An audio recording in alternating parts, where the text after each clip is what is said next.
there, this is Wake Angel 2001, and you've just seen two videos that I posted that take very little time to edit and a lot of time to post. So let's make a video that takes a long time to edit and very little time to post.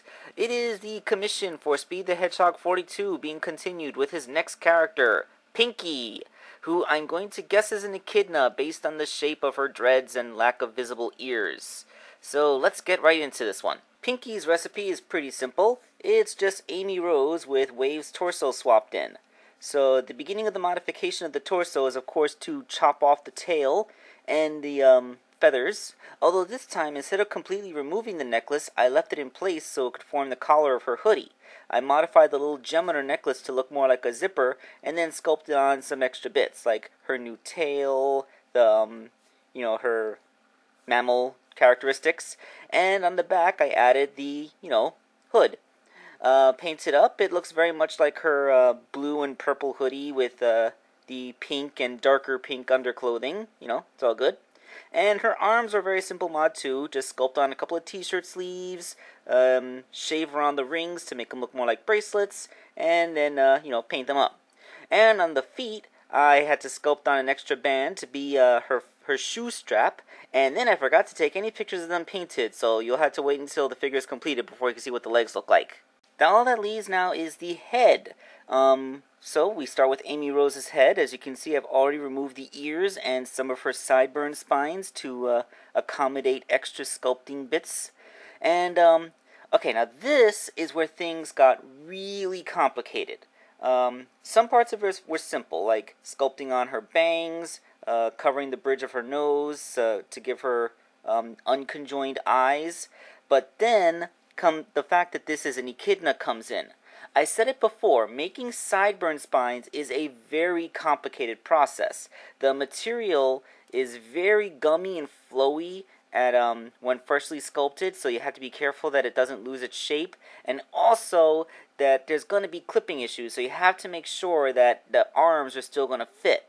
And this is not helped by the fact that not only does she have sideburn spines, but she also has a dread pattern that's not typical of echidnas. Echidnas typically only have three dreads on each side of their heads, plus one more in the middle of the back. This one has 4 on each side of her head. That made this extremely complicated to do. The first thing I did was temporarily put the head back on the body. Then they sculpted in the two dreads on the back, and had to let them harden in place to make sure that they weren't getting in the way of the shoulders. After that hardened, I had to repeat the process with the 2 dreads in the front.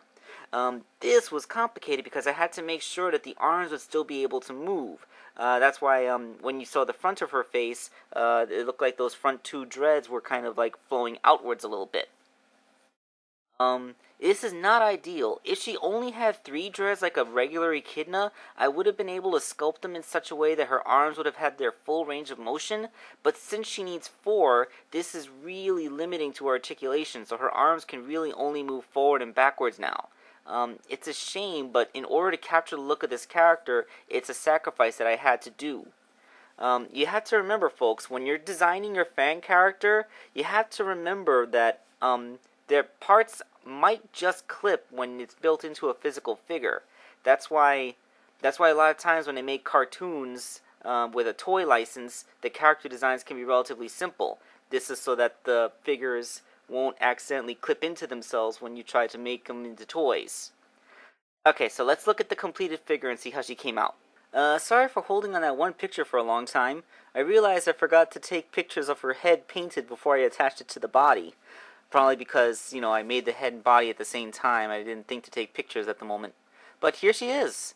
As you can see here from the profile, you can see how that second dread is just totally blocking her shoulder from making any kind of outward movement. And there really wasn't any other way to sculpt this because, there's only so much room on Amy's head. But she can still move her arms forward, and thanks to the way that her shoulders work, they have a little bit of inwards movement too, so you can still pose her pretty nicely. At least with that, peace sign hand.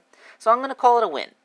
Alright, so I got a whole bunch more figures to make, and this guy still has 2 more. So I'm going to sign off for now, and I hope you like this one. I'll see you next time, folks.